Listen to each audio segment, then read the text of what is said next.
Bismillahirrahmanirrahim. Now we'll move towards the SQL query of cartesian product कि किसी भी कार्टियन product को अगर आपने सीक्वल में लिखना है तो उसके लिए हमारे पास क्या रूल्स है। तो सबसे पहले cartesian product is represented by a comma symbol. तो आपकी सीक्वल क्वेरी में जब भी आपको कहीं पे कॉमा नज़र आए इसका मतलब है कि that is representing a cartesian product. और कॉमा सिंबल हमेशा टेबल्स के दरमियान आएगा, अदरवाइज वो आपको कहीं भी नज़र नहीं आएगा, या इनके कीवर्ड में आता है पर वो ब्रैकेट्स में होते हैं। तो बेसिकली कॉमा सिंबल जो है वो that is the representation of Cartesian product in the SQL query. So we will discuss some examples one by one. कि एग्जाम्पल्स में हम देखते हैं कि आपके पास अगर कार्टियन प्रोडक्ट है तो उसकी क्वेरी आप कैसे लिखेंगे। लेट अस से एग्जांपल नंबर 1।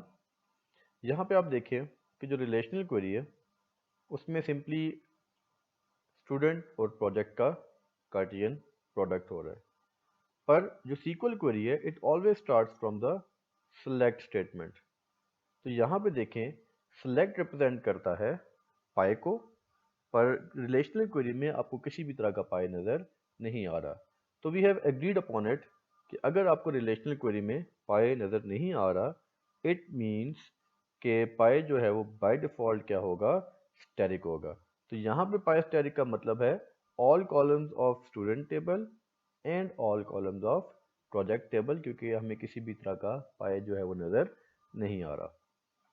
उसके बाद फ्रॉम का कीवर्ड होगा और फ्रॉम के कीवर्ड के बाद left table which is student और राइट टेबल प्रोजेक्ट।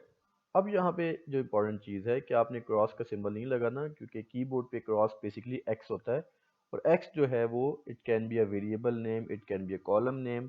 तो अगर आप यहाँ पे एक्स लिखेंगे तो वो आपको एक इनवैलिड ऑब्जेक्ट का एरर दे देगा। तो यहाँ पे आपने बेसिकली दरमियान में दोनों टेबल्स के क्या लगाना है, कॉमा, विच मीन्स कि स्टूडेंट और प्रोजेक्ट का क्या करना है, कार्टियन प्रोडक्ट करना है। और कौन कौन से कॉलम्स दिखाने हैं, स्टैटिक का मतलब ऑल कॉलम्स दिखाने हैं। Now moving towards the example number 2। यहाँ पे आप अगर देखें इट इज़ क्वाइट इंटरेस्टिंग, ज़रा गौर से आपने सुनना है ये बात। अब अगर हम ब्रैकेट्स की बात करें तो जो पहले जो ब्रैकेट सॉल्व होगी बेसिकली वो कौन सी होगी, ये वाली। इस ब्रैकेट में वो बेसिकली क्या कर रहा है, स्टूडेंट के टेबल में से सारी रोज लेके आएगा, पर कॉलम्स कितने लाएगा, एस नेम वाला। तो इसका मतलब ये हुआ कि लेफ्ट हैंड साइड से सिर्फ एक कॉलम आ रहा है दैट इज एस नेम, और राइट हैंड साइड भी क्योंकि हमें पाई नज़र नहीं आ रहा लिखा हुआ, वो क्योंकि अलग एग्जीक्यूट होगी, तो it mean right hand side में पाई क्या होगा, बाय डिफ़ॉल्ट स्टैटिक होगा। तो ये एक ज़रा इंपॉर्टेंट चीज़ है।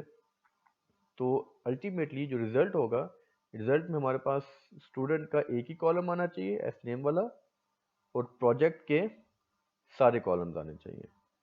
तो यहाँ पे फिर हमने जब सेलेक्ट किया, select S dot S name. अब एस क्या चीज़ है पहले हम इसको डिस्कस कर लेते हैं। तो यहाँ पे आप देखें कि इस टेबल का नाम, उसके बाद स्पेस, और यहाँ पे मैंने क्या लिखा, S. This S is basically alias, nickname आप कह सकते हैं इसको, कि बजाय इसके कि मैं हर दफ़ा स्टूडेंट डॉट कॉलम के नाम लिखता रहूँ, तो उससे बचने के लिए, अपने आप आसानी के लिए, कि जहाँ जहाँ मैंने स्टूडेंट लिखना था वहाँ वहाँ अब मैं क्या लिखूँगा, एस। इसी तरह प्रोजेक्ट के आगे मैंने क्या लिख दिया, पी, कि प्रोजेक्ट को एक्सेस करने के लिए मैं जिस कीवर्ड का जिक्र यूज़ करूँगा दैट वुड बी पी। यहाँ पे एक बात ध्यान में रखनी है आपने कि एलियस नेम का टेबल नेम से कोई ताल्लुक नहीं है। अब यहाँ पे एस क्यों रखा, मैं ए भी रख सकता था, मैं बी भी रख सकता था, मैं एक्स भी रख सकता था। सिर्फ एक्स रखने का मतलब ये था कि जब मैं उसको यूज़ करूँगा तो मुझे इजीली याद आ जाए कि अच्छा एस का मतलब क्या है, स्टूडेंट। आप एस टी रख सकते हैं, आप एस ए रख सकते हैं, एस डी रख सकते हैं, इट्स योर चॉइस। तो basically it can be any name. अब यहाँ पे हम देखें तो एस बेसिकली क्या था, स्टूडेंट। तो स्टूडेंट के टेबल में से एक ही कॉलम आ रहा है दैट इज नेम। पी क्या था, प्रोजेक्ट।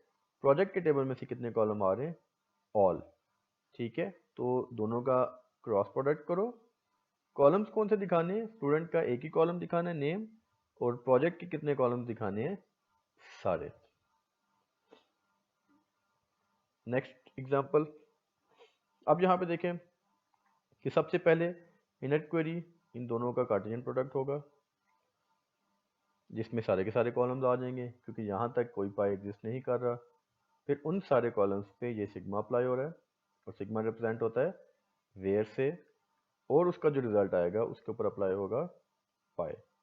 तो सीक्वल क्वेरी का सिंटैक्स हमेशा सिंपल होता है, सिमिलर होता है कि सीक्वल क्वेरी जो रिलेशनल क्वेरी है, रिलेशनल क्वेरी को जब सीक्वल में कन्वर्ट करते हैं तो it is always a select statement. तो हमेशा सीक्वल क्वेरी सिलेक्ट से स्टार्ट होगी, और सिलेक्ट और फ्रॉम के दरमियान हम यहाँ पे हमेशा मेंशन करते हैं कॉलम के नाम। तो हमारी रिलेशनल क्वेरी में जो कॉलम डिस्प्ले हो रहे थे that is S name and P name.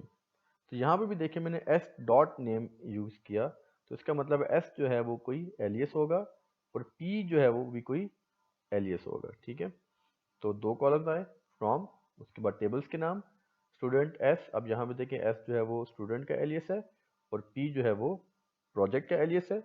और क्योंकि स्टूडेंट और प्रोजेक्ट के दरमियान में कार्टेशियन प्रोडक्ट हो रहा था, तो दरमियान में हमने जो ऑपरेटर यूज़ किया दैट इज कॉमा। इसी तरह अब क्योंकि वेयर भी था, तो वेयर हमेशा टेबल के नाम के बाद आता है।